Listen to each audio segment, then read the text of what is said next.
Na mnando hivyo mpenzi mtazamaji popote pale ulipo katika kaunti zote 47 na kusaba inakukaribisha katika awamu hii ya ukumbi wa siasa. Jina langu Elizabeth Mutuku, na wasiliana nasi kwa 22047 mitandao ya kijamii TV47 Kenya pale Facebook, kurasa zetu za mitandao yote, na si kauli yako siku zote tunasema inakubalika. Na ripoti ya NADCO ndio kitu ambacho tutakuwa tukiangazia hii leo, pamoja na zile pointi 10. Kamati maalum iliyokuwa ikiangazia ripoti hiyo ya NADCO na pointi 10 hii leo ikizindua ripoti yake maalum ambayo imetoa mapendekezo yake, kukiwemo kuundwa kwa kamati ya maridhiano itakayoshughulikia utekelezwaji wa ripoti ya NADCO na zile pointi 10 kikamilifu, huku Rais William Ruto akiongeza kamati hiyo muda wa siku 60. Hata hivyo, baadhi ya viongozi wamekosoa vikali mkutano wa leo, ripoti yenyewe, kwa kile wanasema sio maoni ya hayati Raila Odinga. Hii leo Rais William Ruto, japo anasema asilimia kubwa imetekelezwa kwenye ripoti hiyo, pia akiwasuta wale wanaopinga na haswa ushirikiano wa broad-based. Hii leo tunazungumza na naibu mwenyekiti wa kamati ya NADCO na utekelezwaji wa pointi 10, anafahamika kama Javas Bigambo. Karibu sana studioni. Asante sana Liz, nashukuru kuwa hapa. Kazi nzuri ambayo leo tumeiona wakati ambapo mmeizindua na mkaielekeza kwa broad-based, wale ambao ni wameshirikiana katika masuala hayo. Lakini nitaanza kwa kuuliza swali ambalo Wakenya wengi wakati ambapo walijua utafika hapa studioni walikuwa wameuliza: mkiangalia ripoti ambayo mmezindua siku hii ya leo, imeafikia maono na malengo ya hayati Raila Odinga? Asante, swali hilo ni nzuri sana Liza, na nipende kujulisha Wakenya wote kwamba kwanza, kwa kubuni kamati hiyo ya kuweza kuangalia jinsi utekelezaji wa 10 point agenda unatimizwa, ilibuniwa kati ya Rais William Ruto na hayati Raila Odinga katika makubaliano. Kwa hivyo walikubaliana kwanza waje pamoja, wakakuwa na ule uelewano ambayo ni MOU, ambayo iliweza, uti wa mgongo wa MOU hiyo ni hizo agenda 10. Kwa hivyo walikubaliana. Pili, jinsi ambavyo utekelezaji unastahili kufanyika pia wakakubaliana. Kitu ambacho Wakenya inastahili waweze kuelewa ni kwamba katika utekelezaji wa agenda hizo 10 katika masuala ya utawala, kuna mashirika ambayo yanawajibika. Kwanza ni afisi ya urais, the executive, ambayo inajumuisha rais, baraza la mawaziri na makatibu, pamoja na taasisi nyingine kama parastatals kadhalika. Hiyo inajumuisha urais katika utekelezaji. Pili, wacha nirodheshe wale ambao wanawajibika katika utekelezaji. Nimetaja urais. Pili, nimetaja bunge. Katika kubuni sheria ni jukumu la bunge. Hakuna mtu yeyote, shirika lolote, taasisi yote inaweza buni sheria isipokuwa bunge. Tatu, ni idara ya mahakama. Masuala yote ya haki yanatekelezwa na idara ya mahakama. 4, ni zile tume ambazo ni tume za kikatiba na afisi huru. Constitutional commissions and independent offices. Yes. Wamepatiwa majukumu na katiba katika utekelezaji wa mambo mbalimbali. Kwa mfano kama tume ya kushughulika na masuala ya haki za kibinadamu. 5, na ya mwisho ni kaunti, serikali za kaunti ama serikali gatuzi. Kwa sababu masuala yote ya ugatuzi yanajukumika serikali zilizogatuliwa na serikali ya kitaifa. Kwa hivyo mambo haya yote ya utekelezaji, mashirika hayo 5 ama vikundi hivyo 5 ndivyo vinawajibika. Na hii leo tukiangazia, ningependa tu kusikia la au sio ama ndio itajibu katika hilo. Ukiangalia, manake Javas uliwekwa pale na hayati Raila Odinga, yale maono yake, kile alichokusudia kitekelezwe, kipo katika hii ripoti ya siku hii. Nitajibu hivi kwa njia iliyo wazi na iliyonyooka kwamba ripoti hii inaeleza wazi mambo yale ambayo Mheshimiwa Raila Odinga alikusudia kwamba yatekelezwe. Kwanza, kwa mfano, kupunguza gharama ya maisha, masuala ya mbolea, masuala ya bei ya vyakula, gharama ya maisha imeenda chini, japokuwa bado jitihada zipo kuhakikisha kwamba gharama hiyo hata inaenda chini hata zaidi. Swala ibuka ni kwamba je, gharama ya maisha imeenda chini ama hapana? Kama kweli imeenda chini na kila mtu anaona kwamba gharama ya maisha sasa hivi tofauti na ilivyokuwa mwanzoni mwa mwaka 2023 imeenda chini. Kwa hivyo hayo yalikuwa ni matakwa ya Raila Odinga, yametimizwa. Angalia masuala ya ajira ya vijana. Liz, ukiangalia masuala ya lile vuguvugu la vijana mwaka 2024 wakishughulikia masuala ama wakiandamana kuhusu masuala ya Finance Bill 2024, masuala ya ajira kadhalika. Saa hizi ukiangalia kwa mfano ile program ya Nyota imeweza kunufaisha vijana 1820 katika wodi zote 1450. Kwa hivyo unakubaliana na Rais William Ruto kwamba asilimia kubwa ya zile 10 point agenda ama zile pointi 10 zimetekelezwa, na endapo zimetekelezwa, wengi wa Wakenya wanajiuliza iweje mmeongezewa muda wa siku 60 kufanya nini tena? Asante. Liz, nitasema hivi kwamba sisi kama kamati tumeweza kukuwa na vikao na washikadau wote, tukakuwa na mwafaka ama njia mwafaka ambayo inaweza kuangalia na kudadisi kwamba je, yale yote ambayo yalikusudiwa kutimizwa yametimizwa. Tulikaa na wao tukaangalia ripoti mbalimbali, tukaangalia miradi kadhalika. Tumezunguka katika kaunti mbalimbali. Kwa hivyo kando na kupatiwa ripoti na maelezo, tumejionea pia wenyewe.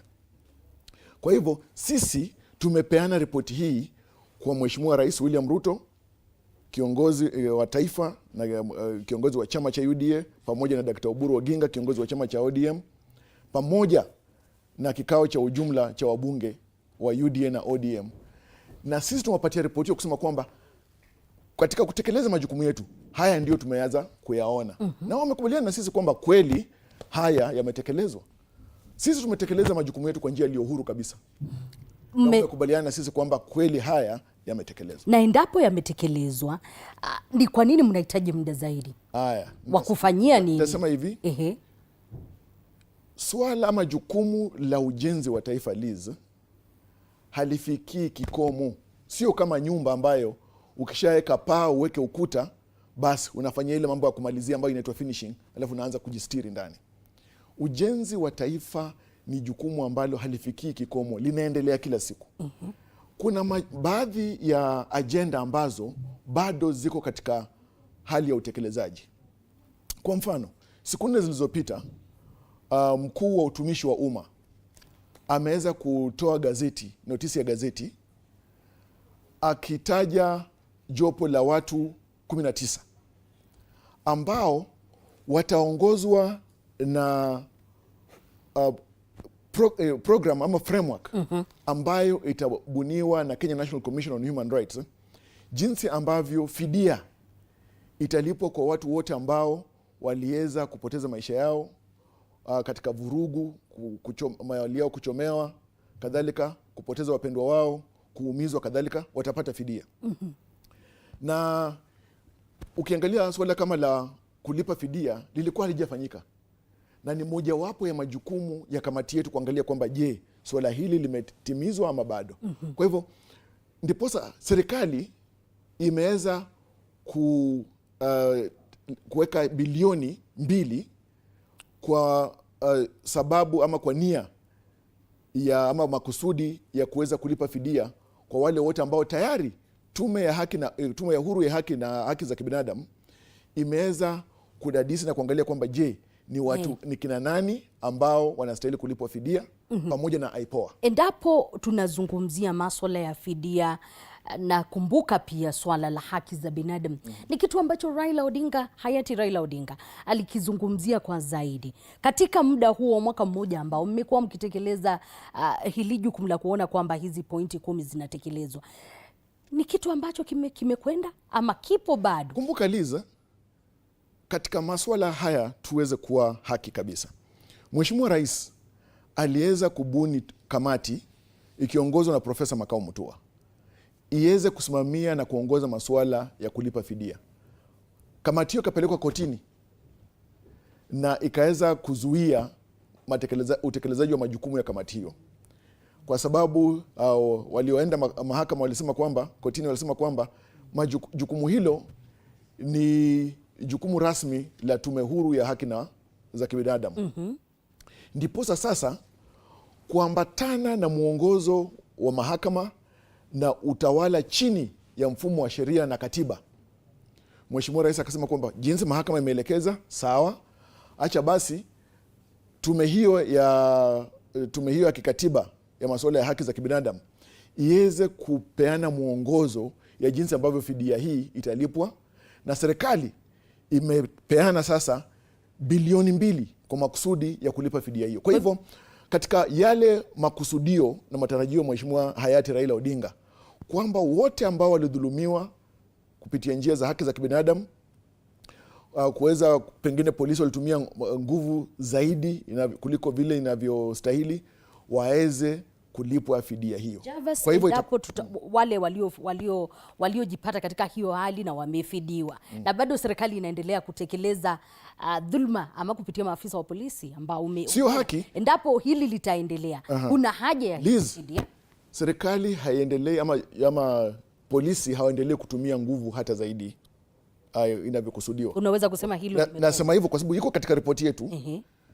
Tayari Wizara ya Masuala ya Ndani, Ministry of Interior and National Coordination, tayari imepeana mwelekeo jinsi ambavyo polisi wanastahili kutekeleza majukumu yao wakizingatia sheria, haki za kibinadamu, na pia jinsi ambavyo polisi wanastahili kuweza kupata mafunzo hata zaidi kwa masuala hayo ya haki za kibinadamu, masuala ya kikatiba, masuala ya utawala na kufanya majukumu yao ya polisi chini ya mfumo wa sheria. Hizi sheria zimekuwepo. Sheria ndio zimekuwepo, lakini kumbuka Liz, jambo muhimu ni kwamba nilivyosema hapo awali, ujenzi wa taifa haufiki kikomo. Ukiangalia hata katiba hii tumekuwa nayo tangu mwaka 2010.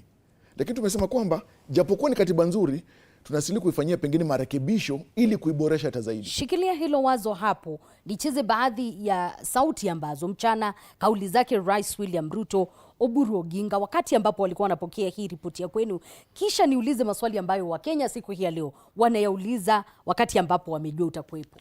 Emmanuel? The 10-point agenda was not imposed on us. The 10-point agenda was our commitment, voluntary commitment between our parties in respect to the people of Kenya. There are some people who want to appoint themselves supervisors as if we made the commitment to them. We did not make the commitment to them. We made the commitment to the people of Kenya. Those who thought who were saying that there is nothing absolutely which has been done on the 10-point agenda, shame on them. Shame on them, because you can see there is a lot which has been done and there is a lot which is still remaining to be done.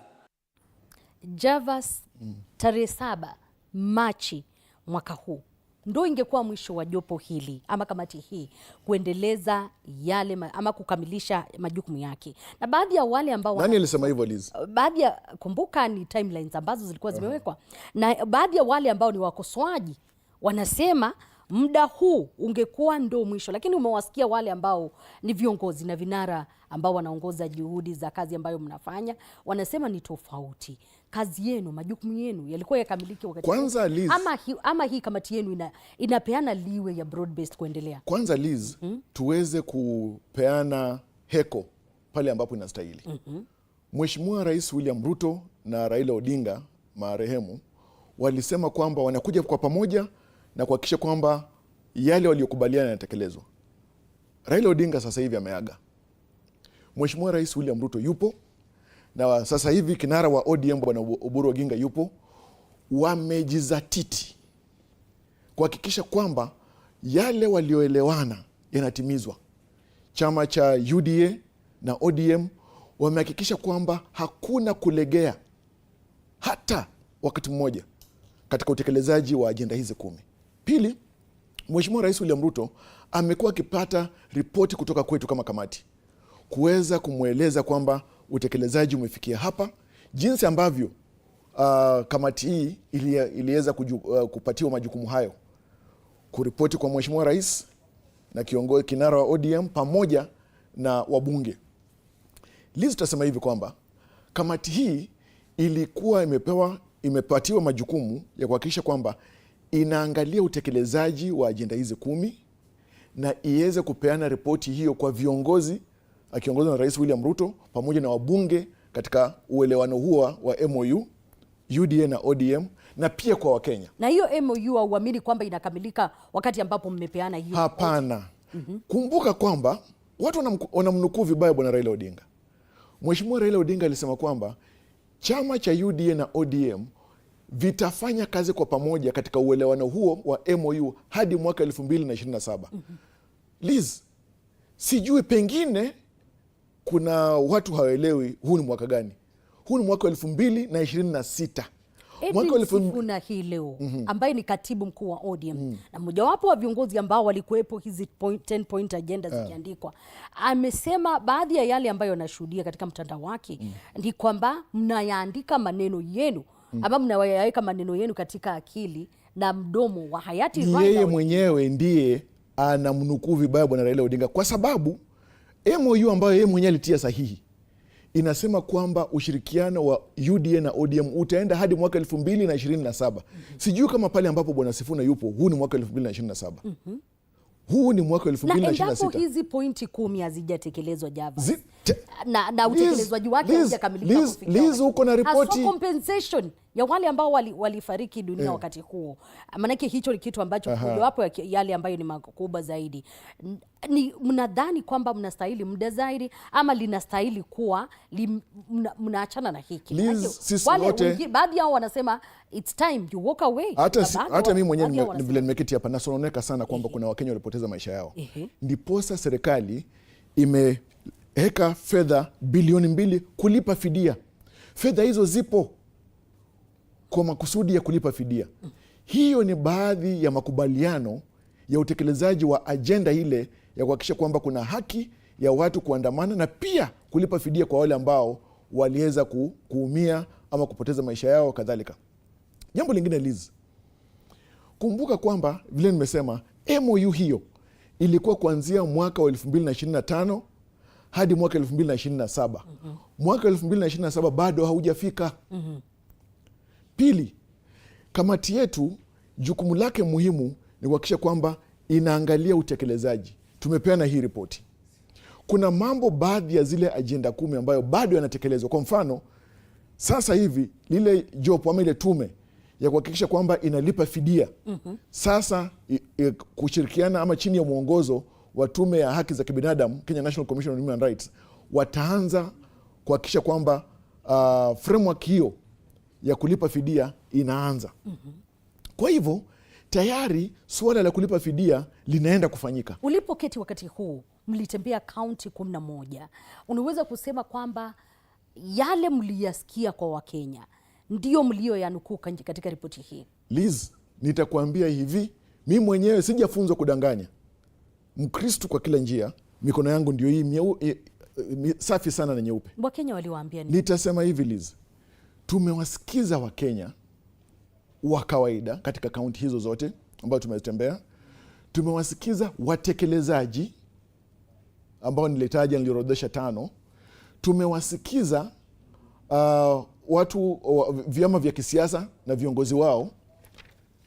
Tumekaa pamoja na mashirika yasiyokuwa ya kiserikali, civil society organizations.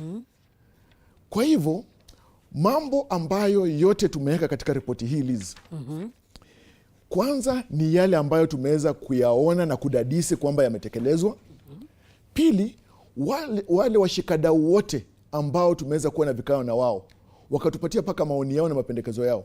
Baadhi ya mapendekezo kutoka kwa washikadau ndio mapendekezo yaliyopo katika ripoti hii. Kwa hivyo sisi yetu ilikuwa ni kupata maoni ya washikadau na pia kuweza kuhakikisha kwamba wale ambao ni watekelezaji wanatekeleza majukumu yao. Katika siku 60 ambazo mmepewa, ni kipi ambacho mnatarajia kufanyiwa? Mengi zaidi Liz. Kwanza acha nikwambie, ambacho ni kipi amjafanya? Hata hizo siku 60 pengine ni kidogo. Lakini kwa sababu tumepewa hizo 60 kama siku za kuongeza, tutatekeleza majukumu yetu katika siku hizo 60. Kwanza ukisoma hii ripoti utapata kwamba kuna mambo mengine ambayo ukiangalia hata vile tumeweza kuchunguza na kudadisi, kuna changamoto ambazo watekelezaji wanazidi kuyapitia.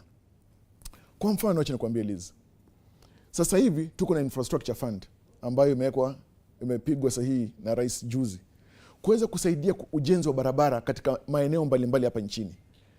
Hiyo ni kazi ambayo itazidi kuendelea, hata sio kwa sababu ya uchaguzi wa mwaka 2027 peke yake. Itaendelea hadi watu miaka na mikaka itakuja. Na vipi kwa majukumu ambayo? Ndio nakwambia, sisi majukumu yetu ni kutekeleza. Ukiangalia acha nikwambie. Moja ya baadhi ya agenda ni kupunguza uharibifu wa fedha za umma. Pili, kuhakikisha kwamba tunaangalia lile deni la kitaifa. Je, tunaweza punguza vipi deni la kitaifa? Ukiangalia hiyo National Infrastructure Fund inasaidia kupunguza kutotegemea fedha ambazo ni mkopo kutoka nje, ili kwamba fedha zetu za kujenga miundombinu ziweze kutoka hapa ndani. Iwapo tungezidi ama tutazidi kutegemea ujenzi wa miundombinu hapa nchini kutoka kwa wafadhili wa nje ama mikopo, deni la kitaifa litazidi kwenda juu. Na Wakenya walisema kwamba wanataka deni la kitaifa liweze kuenda chini. Kwa hivyo kwa Mheshimiwa Rais William Ruto kutia sahihi ile sheria ya National Infrastructure Fund inasaidia pia kupunguza kutegemea mikopo, hivyo basi kupunguza deni la nchi. Sababu kuu ya nyinyi kujipata katika hii kamati ni kutokana na mambo ya vijana, wakati ambapo walikuwa wanapush kuhusiana na mambo ambayo yalikuwa yanaendelea, na wengi wa vijana wameuliza ni kipi ambacho katika ripoti hii kinahusiana na vijana. Mengi sana Liz, nilikuwa nimeanza kuorodhesha tayari. Nyota Fund imeajiri vijana 820 kutoka kaunti, kutoka wodi zote 1450. Pili, vijana wengi katika wodi hizo zote wameweza kupata mafunzo na kuweza kuelekezwa katika masuala ya biashara, masuala ya uongozi kadhalika. Ukiangalia pia kuna programu nyingine kama Climate Works imeweza kuajiri vijana zaidi ya 1200. Hiyo ni ajira ambayo vijana wanapata.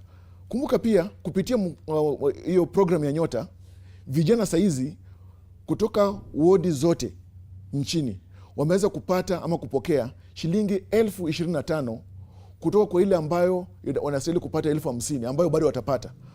Fedha hizi zimesaidia vijana kujimudu na kuweza kuwekeza katika biashara mbalimbali. Wakati mkizunguka kuzungumza na vijana, waliwaambia wanataka nini? Vijana wanataka kwamba nafasi za ajira zizidi kupanuliwa. Na umeangalia pia serikali kupitia miradi imeweza kusaidia kupeleka vijana kupata nafasi za kazi nje. Mapato ya hii nchi kutoka wananchi ambao wanafanya kazi nje imeongezeka maradufu, na hiyo inaongeza katika mapato ama revenue ya nchi. Kwa hivyo lazima pia tuweze kujivunia kwamba Wakenya wetu ambao wanafanya kazi nje wanazidi kuleta mapato zaidi ya nchi kwa manufaa yetu. Jambo lingine Liz, vijana wametaka kwamba masuala ya kupigana na ufisadi izidi kutiliwa manani. Ndiposa unakumbuka kwamba tarehe 30 mwezi Julai mwaka 2025 Mheshimiwa Rais aliweza kutia sahihi ile sheria ya Conflict of Interest Act sasa, ambayo sasa hizi inatekelezwa. Hiyo inasaidia ama inachangia sheria inaongezeka katika zile sheria zingine za kupambana na ufisadi. Katika jitihada ya serikali kupambana na ufisadi, kamati yetu pia imeweza kuangalia na kutambua kwamba ile program ya Electronic Government Procurement itasaidia kupunguza ufisadi, ili kwamba hakuna ile human interaction. Kama kuna masuala ya tenda, mambo haya yote yanafanyika kupitia electronic system. Kwa hivyo mtu hataitisha rushwa. Wote ambao watakuwa wameapply kwa hiyo tenda wataweza kuona nani ameweza kuwasilisha stakabadhi zake, na je, alipatiwa kwa njia iliyo haki ama hapana. Pale ambapo kutotegemea teknolojia ndio kulikuwepo na ufisadi mwingi sana. Kwa hivyo vijana pia wametaka kwamba serikali izidi kupambana na ufisadi vilivyo. Kuna huyu anaitwa Curtis katika baadhi ya wale ambao wametuma maoni yao, anasema muulize Jarvis kama walienda kupigania kupata haki kwa yale ambayo tuliwatuma ama walienda kusupport tu serikali. Nitakwambia hivi, kama kweli utekelezaji wa ajenda hizi 10 haungefanyika, hata viongozi wa ODM wangesema kwamba haijafanyika. Liz, kusema ukweli, Climate Works, ukiuliza wa Kenya kuna vijana ambao wamepata ajira kupitia Climate Works, jibu ni ndio. Kuna vijana ambao wamepokea shilingi 25,000 kupitia Nyota program. Sisi wote tumeona kwamba wameweza kupokea. Kamati hii imeweza kunukuu kwamba kweli vijana wamepokea fedha hizo. Katika vikao vyetu na washikadau na viongozi wengine na hata katika kaunti, vijana ambao walipokea fedha hizo, baadhi yao walikuja katika vikao vyetu na wakasema kwamba kweli walipokea fedha hizo. Kwa hivyo kama mambo kweli yametekelezwa, tuweze kusema kwa kweli kwamba ndio yametekelezwa. Swali langu kwa sekunde 30, mgawanyiko ambao umekuwepo ndani ya ODM katika masuala mbalimbali ambao umeshuhudiwa, kwa namna moja au nyingine umeadhiri masuala ambayo mmekuwa mkiangazia ya utekelezwaji wa NADCO, hizo pointi 10? Kumbuka, chama cha kisiasa cha ODM hakina nguvu ya kutekeleza mambo haya. Mambo haya vile nimetaja kwamba yanatekelezwa na serikali za kaunti, serikali ya kitaifa, bunge, idara ya mahakama na tume za kikatiba. Kwa hivyo masuala haya yote yanatekelezwa, tuseme, na serikali ya kitaifa na serikali za kaunti. Hakuna pale ambapo chama cha kisiasa kinatekeleza chochote. Pili, mtafaruku, migawanyiko, mvutano ndani ya ODM ni masuala ya kidemokrasia, na tuweze kusema kwamba kila chama cha kisiasa kina changamoto zake. Sasa hivi changamoto zilizopo ndani ya ODM ni changamoto za kawaida katika demokrasia ya ndani ya chama, na baada ya muda mambo haya yote yatatatuliwa na chama hicho kitazidi kusonga mbele. Kwa hivyo sio jambo la kutamausha kwamba kuna mvutano ndani ya ODM. Inaashiria tu kwamba kuna demokrasia halisi katika ndani ya chama hicho. Asante sana Jarvis kupata nafasi siku hii ya leo kuzungumza nasi, na tutakuwa katika siku hizo 60 tukiangazia zaidi kujua ni kipi ambacho mmetekeleza, ni wapi mmefikia. Nitaendelea kusoma hii ripoti yenu na pia nitakuwa nikitafuta. Asante sana Liz. Nakumbuka kwamba pia katika vikao vyetu wanahabari wamekuwa akija, kwa hivyo wameweza kujionea wenyewe kwamba vikao hivyo vimefanyika pamoja na washikadau pamoja na Wakenya wa kawaida. Hizi pesa ambazo mmekuwa mkizunguka nazo zimetoka wapi? Ufadhili unatoka kwa vyama vya kisiasa. Chama cha UDA na chama cha ODM wameweza kufadhili shughuli hizi zote za tume. Asante sana mpenzi mtazamaji kuchagua kuwa nasi hapa ndani ya ukumbi wa siasa. Jina langu Elizabeth Matuko, kwenye meza ya lugha ishara amekuwepo Catherine Simalowe. Zidi kutegea runinga hii ambayo tunaipenda zaidi ya TV47. Kwa heri kwa sasa.